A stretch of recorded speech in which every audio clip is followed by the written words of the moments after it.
Hello students, तो कैसे हैं आप सभी। आई होप आप बहुत अच्छे से होंगे।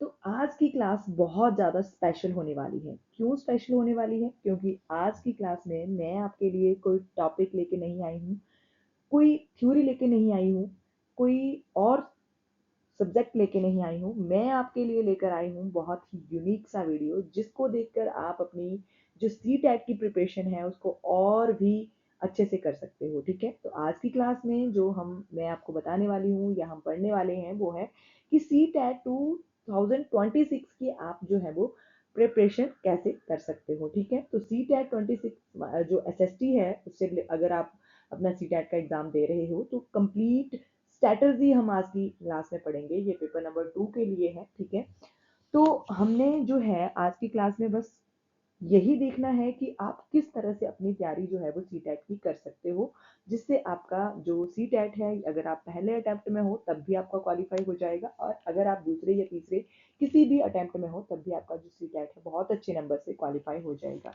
तो चलिए शुरू करते हैं आज की ये क्लास। आज की क्लास बहुत ज़्यादा इंपॉर्टेंट है, बहुत ज़्यादा यूजफुल आज की क्लास रहने वाली है। तो पहले तो आपने अपने फ्रेंड्स के साथ इस क्लास को शेयर कर देना है। अगर आपका कोई नोन है, कोई आपका रिलेटिव है जो सी टैट की प्रिपरेशन बहुत टाइम से कर रहा है या अभी उसने सी टैट का जो प्रिपरेशन है वो करनी शुरू की है, तो उसके साथ इस क्लास को जरूर शेयर कीजिए, ताकि इस क्लास को देखकर वो अपनी एक स्ट्रेटजी जो है उसको बना सके। ठीक है, दूसरा कि आपने चैनल को ज़रूर सब्सक्राइब कर लेना है, क्योंकि मैं बहुत सारे इंपॉर्टेंट टॉपिक्स आपके लिए सी टैट के रिलेटेड लेके आती हूँ और बहुत इंपॉर्टेंट क्लासेस मैं आपको बता भी चुकी हूँ, पढ़ा भी चुकी हूँ।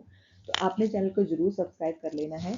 और तीसरे, आपने क्लास को एंड तक देखना है, और साथ में अगर क्लास आपको अच्छी लगी तो लाइक जरूर करके ज़रूर जाना है। मुझे कमेंट करके ये ज़रूर बताना है कि आपको जो है वो क्लास कैसी लगी। चलिए शुरू करते हैं आज की ये क्लास, जिसमें हम कंप्लीट स्ट्रेटजी देखेंगे पेपर नंबर 2 सी टैट जो एसएसटी से आप दे रहे हो। तो ठीक है, तो यहाँ पर लिखा है कि अगर आप सी टैट 2026 एसएसटी पेपर नंबर 2 की तैयारी कर रहे हैं तो समझ नहीं आ रहा है आपको कि कहाँ से तैयारी शुरू करें, तो आज का ये वीडियो जो है वो आपके लिए गेम चेंजर साबित होगी। क्योंकि आज मैं आपको बताऊंगी कि जो एक्सपेक्ट वही स्ट्रेटजी जहां से हर साल जो है वो पेपर आता है। ठीक है, यानी कि पूरी आपको वही तरीका मैं आपको बताऊंगी कैसे पेपर जो है वो सेट किया जाता है, कैसे कितने पेपर में पीवाई क्यूज आते हैं, कितना जो है पेपर जो है वो हार्ड लेवल का रहता है या बहुत सिंपल लेवल का रहता है। मतलब हर तरह की जो स्ट्रेटजी है वो आज की क्लास में हम देखेंगे। ठीक है, तो ये बहुत इंपॉर्टेंट है आपके लिए कि आप इस क्लास को जरूर एंड तक देखें। यहाँ पर लिखा गया है कि सी टेट का जो पेपर पैटर्न है एसएसटी का, वो हम देख लेते हैं कि किस तरह से उसका पेपर पैटर्न जो है वो बना होता है। तो उसमें कुल प्रश्न जो है वो 60 होते हैं एसएसटी में। ठीक है, एसएसटी के टोटल 60 नंबर्स जो है वो उसके क्वेश्चंस आते हैं। तो इनमें जो विषय रहते हैं, इनमें जो सब्जेक्ट रहते हैं, इन 60 नंबर में एसएसटी में भी बहुत सारे सब्जेक्ट रहते हैं। ठीक है, बाकी आपको साइकोलॉजी और लैंग्वेज 1 लैंग्वेज 2 वाला पैटर्न तो आएगा। ठीक है, वो तो सब्जेक्ट आपको आएंगे, लेकिन एसएसटी में भी जो सब्जेक्ट रहते हैं, जैसे उसमें हिस्ट्री रहती है, इतिहास रहता है, भूगोल यानी कि जियोग्राफी रहती है, राजनीतिक विज्ञान से रिलेटेड क्वेश्चन पूछे जाते हैं, अर्थशास्त्र से क्वेश्चन पूछे जाते हैं, और एंड में जो सबसे इंपॉर्टेंट है वो है शिक्षा शास्त्र यानी कि पेडागोगी। ठीक है, पेडागोगी सबसे महत्वपूर्ण है, क्योंकि ये आपके एग्जाम में जो है वो आपको क्वालिफाई करने के लिए बहुत बहुत बहुत इंपॉर्टेंट है।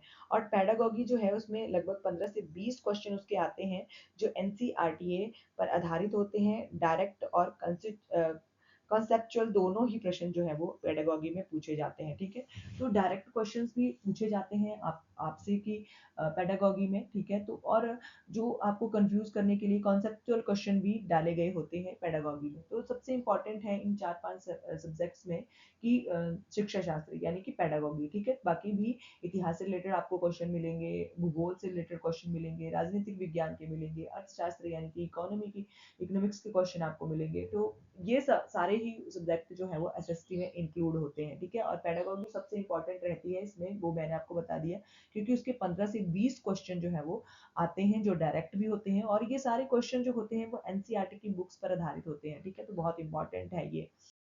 नेक्स्ट चलो देखते हैं भाग नंबर 2 में क्या पूछा गया होता है। उसमें है कि स्मार्ट स्टडी रणनीति। ठीक है, आपने जो स्टडी के लिए जो एक रणनीति तैयार करनी है वो किस तरह से कि 80 और 20 का नियम आपने बना के रखना है, ठीक है। तो यहाँ पर कहा गया है कि एनसीईआरटी की जो सबसे महत्वपूर्ण भाग है वो क्या है कि कक्षा 6 से 10 तक वो है एनसीईआरटी लाइन टू लाइन पढ़नी है आपने, ठीक है, 6 से लेकर 10th तक, ठीक है। बाकी वैसे तो हमें ये कहा गया होता है एग्जाम में कि आपको 6 से लेकर 8 तक होती है, लेकिन नहीं, यहाँ पर 10th तक होती है, ठीक है। अगर आप सीटेट का एग्जाम दे रहे हो तो आपने एनसीईआरटी की बुक्स को, एसएसटी की बुक्स, ठीक है, एनसीईआरटी एसएसटी की बुक्स को 6th क्लास की बुक्स से लेकर जो 10th तक की बुक्स हैं एसएसटी की, उनको लाइन टू लाइन पढ़ना है, क्योंकि आपको पता है कि एग्जामिनर किसी भी लाइन से जो है वो क्वेश्चन बना सकते हैं, ठीक है। तो लाइन टू लाइन आपने पढ़ना है उनको, और आपने ध्यान रखना है कि जो तिथियां हैं, इतिहास में जो डेट्स दी गई हैं, भूगोल में जो मानचित्र दिए गए हैं, अर्थशास्त्र में परिभाषाएं दी गई हैं, और राजनीति विज्ञान में अनुच्छेद जो है वो सबसे ज्यादा जो है वो पूछे जाते हैं, ठीक है। तो डेट्स आपने याद रखनी है, मैप्स आपने पढ़ लेने हैं, आपने जो है डेफिनेशंस पढ़ लेनी है, आपने आर्टिकल्स पढ़ लेने हैं, बहुत इंपॉर्टेंट है ये। एनसीईआरटी में ये सबसे महत्वपूर्ण चीज जो है वो पढ़ने के लिए आपको दी गई होती है, ठीक है। तो 6 से लेकर जो 10th तक की एनसीईआरटी बुक्स हैं वो आपने लाइन टू लाइन पढ़ लेनी है। उसके बाद आपने जो चीजें ध्यान रखनी है वो डेट्स, मैप्स और डेफिनेशंस आपको, और आर्टिकल आपको एक एक पता होना चाहिए कि आर्टिकल 17 में क्या है, हमारे मौलिक अधिकार कौन से आर्टिकल में है, हमारी जो राज्य के नीति निर्देशक तत्व है वो कौन से आर्टिकल्स में है, ठीक है। तो ये सब कुछ मैं आपको वैसे क्लासेस में पढ़ा भी चुकी हूँ, तो आपने वहां पे जाकर भी, अगर आप पढ़ना चाहते हो तो वहां पर जाकर भी आप पढ़ सकते हो, ठीक है। नेक्स्ट है कि आपने पेडागोगी का सिलेक्शन की कुंजी, ठीक है, मतलब उसमें आपने जो पेडागोगी है उसमें आपने जो शिक्षण विधियां हैं, ठीक है, जो टीचिंग मैक्सिमम है वो आपने पढ़ लेने हैं। बाकी सीखने के सिद्धांत आपने पढ़ने हैं कि कौन कौन से हैं, लर्निंग जो थ्योरीज हैं वो कौन कौन सी हैं, बाकी कक्षा पर आधारित जो प्रश्न आपसे बनते हैं वो जो है वो पेडागोगी में पूछे जाते हैं। कि आपको क्वेश्चन दिया गया होगा कि एक शिक्षिका जो है, एक सामाजिक विज्ञान की शिक्षिका जो है वो बच्चों को पढ़ा रही है, तो उसको पढ़ाने का तरीका क्या होगा, आपको 4 ऑप्शन दिए गए होंगे। वैसे मैं आपको ये एग्जांपल दे रही हूँ कि इस तरह के क्वेश्चन जो है वो पेडागोगी में पूछे जाते हैं, ठीक है। तो कक्षा पर आधारित यानी कि वहां पर एक कक्षा वाला एक सिचुएशन क्रिएट की जाती है कि बच्चे, हाँ, आप कक्षा में, आप एक सामाजिक विज्ञान की शिक्षिका हैं या शिक्षक हैं, तो आप कक्षा में पढ़ा रहे हो तो आपका बिहेवियर कैसा होगा, आप उनको भूगोल कैसे पढ़ाओगे, आप उनको एसएसटी मतलब जो इतिहास है उसको कैसे पढ़ाओगे। इस तरह से क्वेश्चन जो है वो पेडागोगी में आपको देखने को मिलते हैं। बाकी यहाँ पर एक स्पेशल नोट आपके लिए लिखा है कि पेडागोगी को इग्नोर किया तो सिलेक्शन जो है वो बहुत मुश्किल हो जाएगी, क्योंकि आपको मैंने पहले ही बता दिया कि पेडागोगी के 15 से 20 क्वेश्चन जो है वो आते हैं, ठीक है। तो 15 से 20 क्वेश्चन जो है वो पेडागोगी के होते हैं। तो 60 में आप मान लो कि 60 में अगर 20 नंबर हमने निकाल दी तो जो 40 नंबर है केवल वही तक एसएसटी जो है वो हमारी बचती है। तो जो पेडागोगी है वो वैसे आसान भी होती है और बहुत मुश्किल भी, क्योंकि उसमें ऑप्शन इसी हिसाब से एग्जामिनर के द्वारा सेट किए गए होते हैं कि हमें चारों के चारों ऐसे लगते हैं कि ये भी ठीक है, ये भी ठीक है और ये भी ठीक है। हम अपने हिसाब से सही वाला लगा के आ जाते हैं, लेकिन जो सही उत्तर है वो कुछ और ही होता है, तो वो बड़ा ज्यादा मुश्किल होता है। तो इसके लिए आपने कक्षा आधारित प्रश्न पढ़ लेने हैं कि हाँ, कोई शिक्षक पढ़ा रहा होगा तो वो कैसे पढ़ाएगा।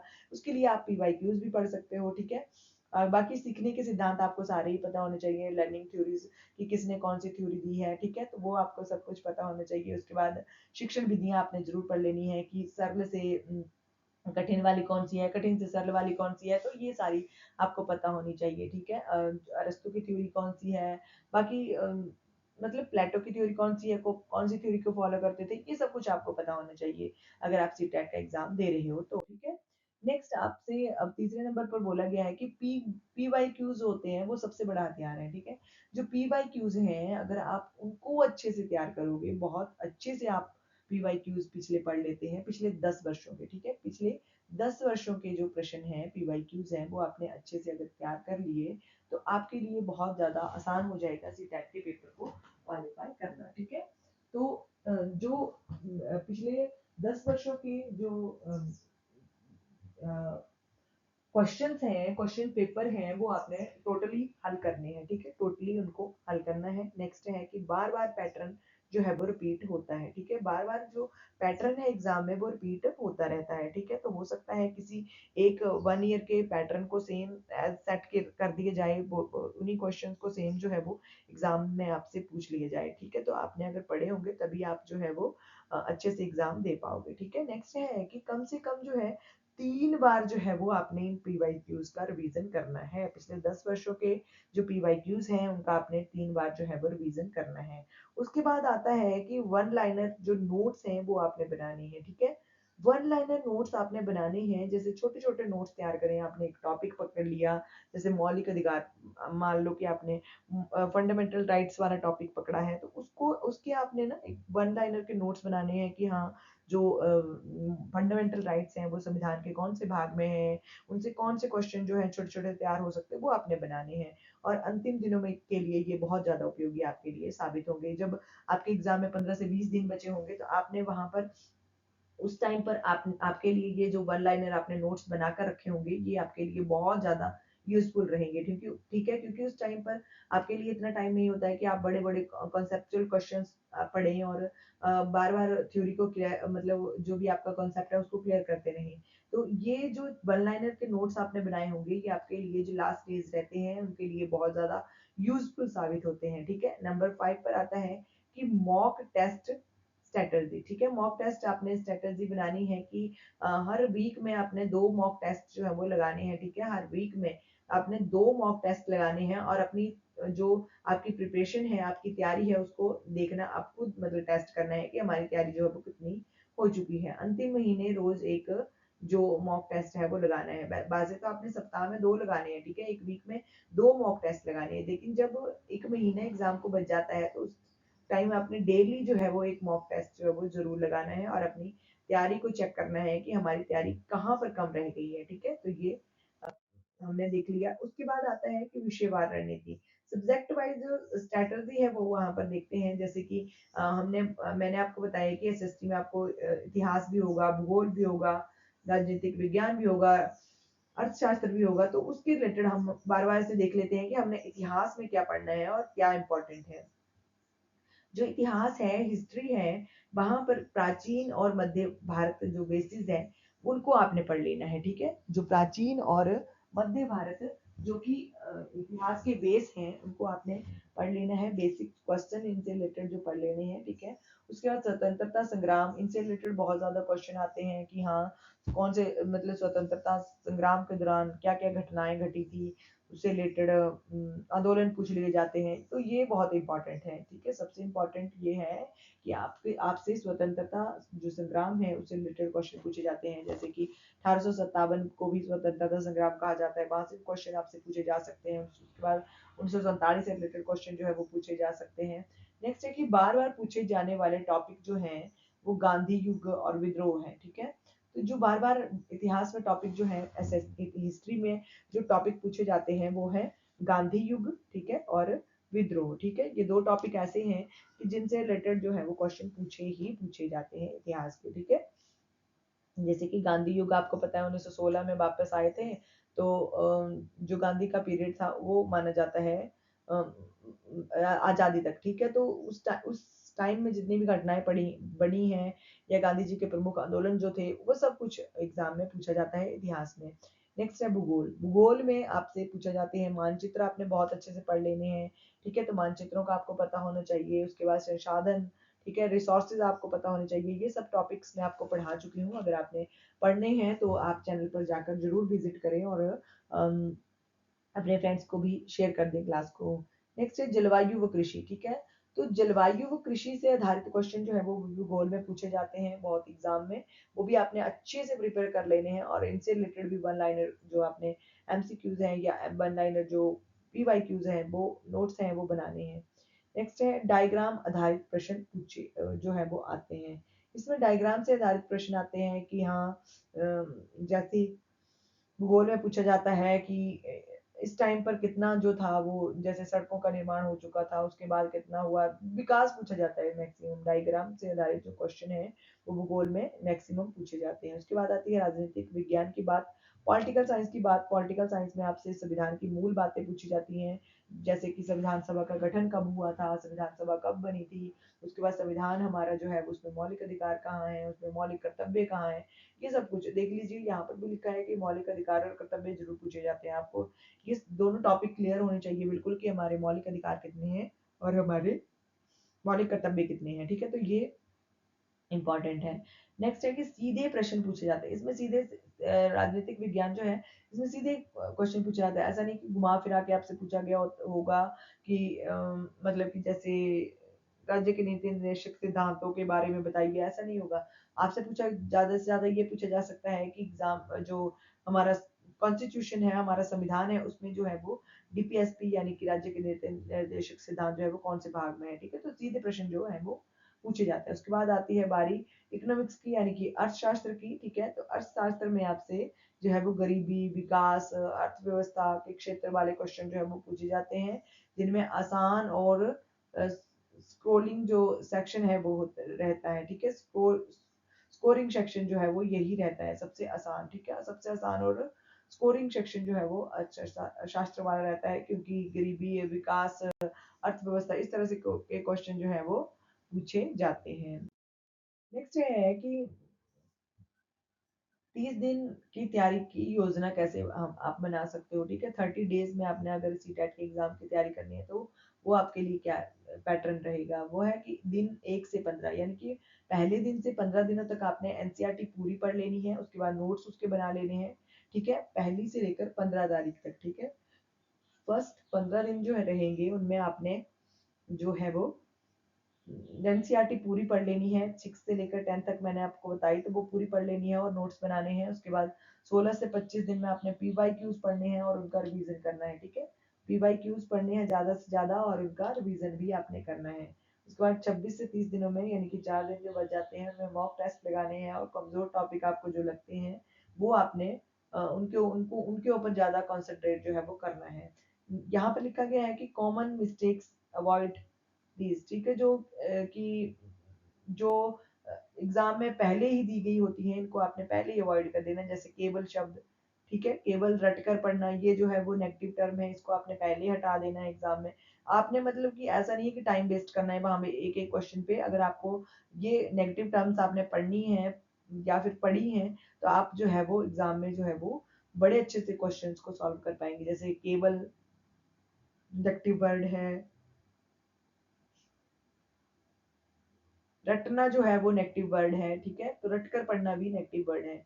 उसके बाद पेडागोगी को छोड़ना जो है वो भी नेगेटिव आपके लिए रहेगा, क्योंकि पेडागोगी को बिल्कुल नहीं छोड़ना है। उसमें आपको मैंने बता दिया कि किस तरह के क्वेश्चन जो है वो एग्जाम में पूछे जाते हैं, जैसे कि आपको क्लास पैटर्न पर आधारित क्वेश्चन पूछे जाएंगे, ठीक है। तो पेडागोगी को आपने बिल्कुल नहीं छोड़ना है, ठीक है, ये बड़ी इंपॉर्टेंट है। उसके बाद मॉक टेस्ट जो है वो नहीं देना, ये भी आपके लिए गलती हो सकती है कि आप मॉक टेस्ट जो है वो नहीं लगाएंगे, क्योंकि मॉक टेस्ट लगाना बहुत ज्यादा जरूरी है। उससे आपको पता चल जाएगा कि हमारे कमजोर टॉपिक्स कौन कौन से हैं, हमें किन टॉपिक्स के ऊपर ज्यादा काम करना है। तो ये भी आपकी एक कमजोरी साबित हो सकती है। उसके बाद है कि फाइनल मोटिवेशन आपके लिए कि सीटेट कोई ज्यादा कठिन परीक्षा नहीं है, बस सही रणनीति और निरंतरता इसके लिए चाहिए, ठीक है। तो यानी कि इसके लिए सही पैटर्न और जो एक सही रणनीति है और निरंतरता, कंटिन्यूसी, ठीक है, वो चाहती है। सीटेट जो है उसको कंसिस्टेंसी चाहिए कि हर आप जो भी पढ़ रहे हो उसके आप डेली पढ़ो, ठीक है। उसके बाद और अगर अपना ये वीडियो जो है वो फॉलो कर ली है तो सेक्शन आपका सिलेक्शन आपका पक्का है। जो भी मैंने आपको यहाँ पर बताया, जैसे कि आपने इतिहास के कौन से टॉपिक पढ़ने हैं, आपने पेडागोगी में क्या क्या पढ़ना है, तो अगर आप इस इन सारे वीडियो को जो है वो अपना लेते हो, इसको फॉलो कर लेते हो आप इन सभी चीजों को, तो आपका जो सिलेक्शन है वो पक्का समझो, ठीक है।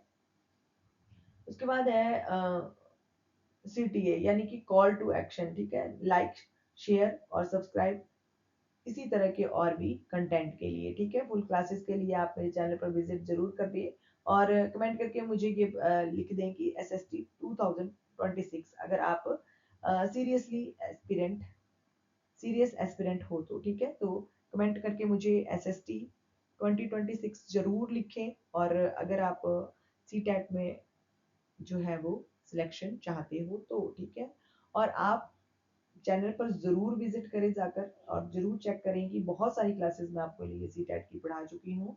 तो आपने इस पैटर्न से अपनी तैयारी अगर कर ली है तो आपका जो सिलेक्शन है वो पक्का है।